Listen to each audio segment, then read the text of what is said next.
Bonjour, nous sommes le 25 octobre 2021, Yotet Reshvan. Je voulais partager avec vous un petit Dvar Torah du Rav Foreman sur Agar, Ishmaël, Avram et Sarah. Ces personnages apparaissent ensemble dans les deux parachiotes que nous avons lus les deux Shabbats derniers. La première, c'est Lech Lecha, la seconde, c'est Vayera.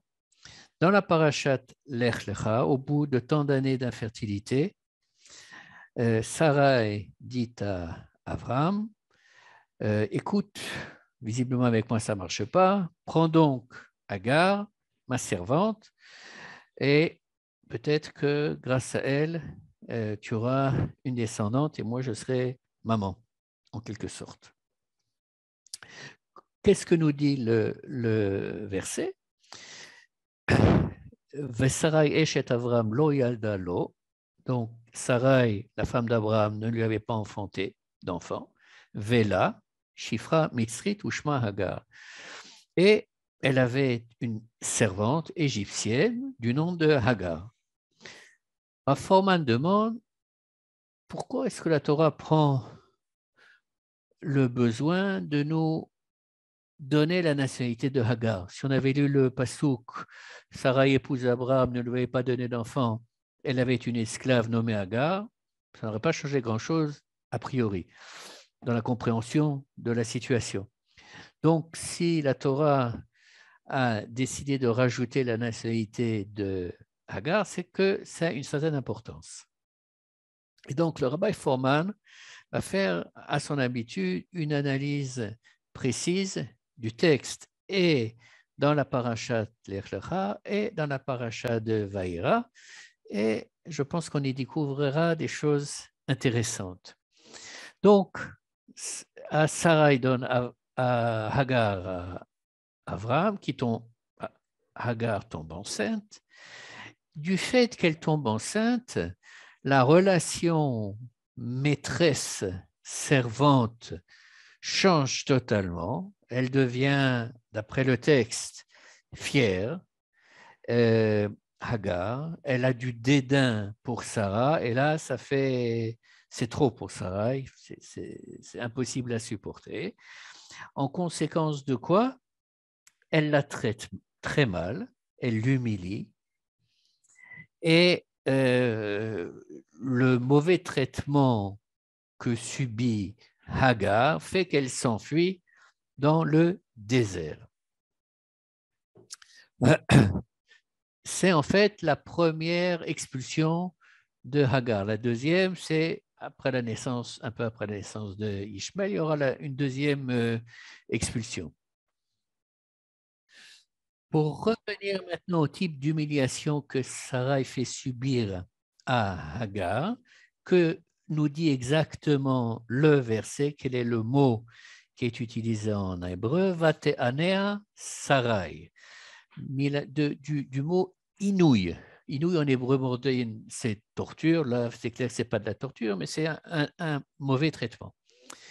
Et le Rav Foreman fait marche arrière par rapport au début de l'histoire qui nous est raconté ici, pour nous rappeler que ce qui précède, c'est le fameux passage qu'on appelle Brit Betarim, de l'alliance entre Dieu et Abraham, dans laquelle, dans Akadosh Baruch Hu, annonce à Abraham, en hébreu, Ger Yado Ateda, tu saches que Ger Yezaracha Be'eretz Lo Lahem Va Avadum Ve'inu Otam Arba Meot Shana.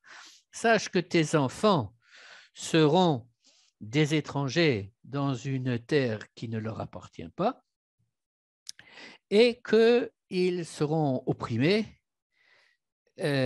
pendant 400 ans. Quel est le mot en hébreu qui apparaît? C'est ve'ainu otam. Et comme nous le savons, où est-ce qu'ils vont être donc rendus esclaves? En Égypte. Donc on a déjà deux points communs avec le passage de Hagar qu'on vient de lire. D'une part que donc Hagar est égyptienne, nous on va être esclaves en Égypte. Sarai opprime Hagar et les Égyptiens nous opprime. Mais les parallèles entre ces épisodes sont encore plus nombreux que ceux que, pour le moment, nous avons découverts. Le parallèle le plus frappant, à mon avis, c'est le suivant. Quand vous regardez en hébreu comment on écrit le mot Hagar, c'est Hey, Gimel, Resh. Ça, c'est quelque chose qu'on peut visiblement voir immédiatement en hébreu, mais en français, on peut pas, on passe à côté. La vocalisation du mot Hagar, si on maintenant à la place de A, on mettait dans la deuxième syllabe le mot, la lettre E, on aurait Hager. C'est quoi le guerre? C'est l'étranger. Hagar, Hager, c'est exactement les mêmes mots. Donc, Hagar, chez Abraham et Sarai, se sent étranger, et nous, en Égypte, Veger Yezar Acha, on va être dans une situation d'étranger, dans un pays avec une autre langue, une autre culture, etc. Donc, Rabbi Fohrman dit qu'il n'est pas impossible que ce que nous lisions là maintenant dans la parashat Lech Lecha soit en quelque sorte les prémices de ce qui va se passer pour le peuple juif en Égypte. Passons maintenant à la parashat Vaïra. Et Ishmaël est né, Yitzhak est né. Sarah voit que l'attitude visiblement d'Ishmaël vis-à-vis de Yitzhak est mauvaise et elle décide de renvoyer Ishmaël et Agar pour de bon, de les expulser, ce qui ne fait pas du tout plaisir à Abraham, mais Dieu lui dit ne t'en fais pas, ça veut dire une grande nation, etc., etc. Donc, d'une certaine manière, contraint et forcé ou pas forcé, il le fait. Et qu'est-ce que nous dit le verset? En hébreu, c'est le verset 14. וישכם אברהם בבוקר, ויקח לחם וחמת מים, ויתן אל הגר, שם על שכמו, ואת הילד, וישלחיה, ותלך ותטע במדבר באר שבע. En français, Abraham se leva de bon matin, prit du pain et une cruche d'eau, les remit à Agar en les lui posant sur l'épaule, ainsi que l'enfant, et la renvoya.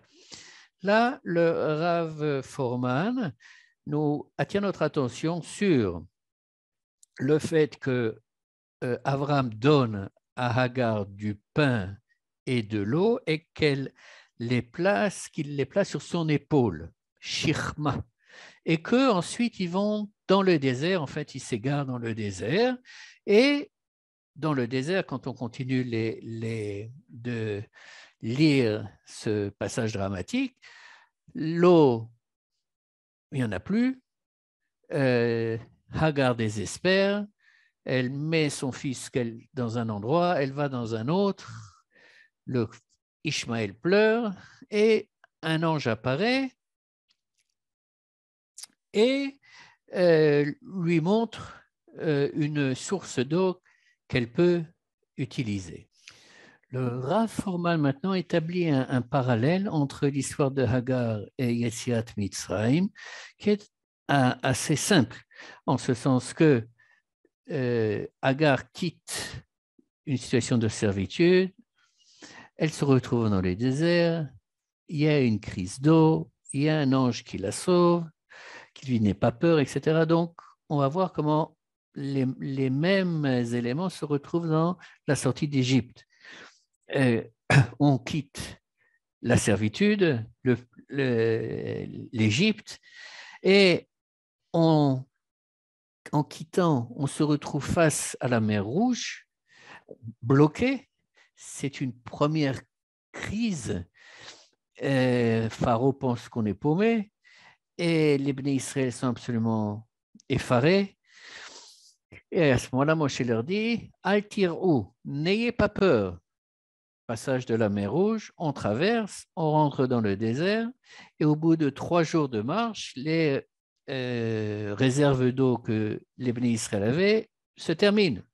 Deuxième crise d'eau, intervention de Moshe suite à l'ordre d'Akadosh Baruch Hu, et la crise de Mara, il met un bâton dans l'eau qui devient douce, il y a maintenant de l'eau pour tous les Béné Israël. Même au niveau de la nourriture, il y a un parallèle, de la manière que Abraham place la cruche et la nourriture sur l'épaule de Hagar. Dans la sortie d'Égypte, il y a marqué qu'à propos de la pâte qu'on a sortie, Tzurot besiblotam al shichmam, qu'on a placée également sur nos épaules. Donc, il en conclut la chose suivante. La Torah, c'est un guide. Ce n'est pas un livre d'histoire, ce n'est pas beaucoup d'autres choses, c'est un guide pour savoir comment on doit se comporter en tant que juif, en tant que Ben Adam également, en tant qu'individu. Et visiblement, cette histoire, ce parallèle qui est entre Agar et la sortie d'Égypte est là pour nous enseigner quelque chose. Et quoi, dit le Rav Forman? Eh bien, une des mitzvot les plus importantes, puisqu'elle est répétée sous diverses manières, des dizaines de fois dans la Torah, c'est la relation entre nous et les guérim. Le mot guerre peut avoir plusieurs significations. Ça peut être le guerre tzedek, ça peut être la personne qui s'est convertie, ça peut être le guerre toshav, celui qui vit, qui est étranger, qui vit parmi nous, mais ça peut être également, en fait, toute personne qui est entre guillemets servants, des personnes qui sont employées dans des conditions X, Y, Z, soit par des individus, soit des entreprises, c'est pas important. La question, c'est comment est-ce qu'on va se relier, comment on va traiter ces personnes en situation de guéroute. Et la Torah nous dit clairement que on a une mitzvah de bien traiter les guerres de toutes sortes, qui guérit Maïtem Bemitzrayim, parce que nous avons eu l'expérience d'être étrangers dans une terre qui n'est pas la nôtre. Cette expérience est partagée encore par de nombreux de nos frères et sœurs qui vivent en dehors d'Israël. Et il me semble qu'il y a même une demande, une exigence qui va au-delà de la relation qui est demandée entre deux juifs. Entre deux juifs, c'est Ve'ahavta lere'echa kamocha, et non pas et re'echa. On ne demande pas que nous aimions tous les juifs, on demande que nous ayons une relation où nous n'allons pas leur faire de mal, ne fais pas autrui, il ne faudrait pas qu'on te fasse. Oui, je fais ça rapidement. Par contre, ce qui est demandé par rapport aux guerres, c'est Ve'ahavta et hager, tu aimeras le guerre. Oui, donc l'exigence morale est une exigence qui va au-delà et qui, à mon avis, provient de la situation d'infériorité sociale, culturelle ou autre qui existe naturellement entre quelqu'un qui est dans un pays qu'il ne connaît pas, dont il n'est pas de nationalité, par exemple, etc. Et donc, toutes ces situations d'infériorité sont malheureusement souvent exploitées de manière cruelle, toujours facile quand on est entre guillemets plus fort qu'autrui d'utiliser cette force à mauvais escient.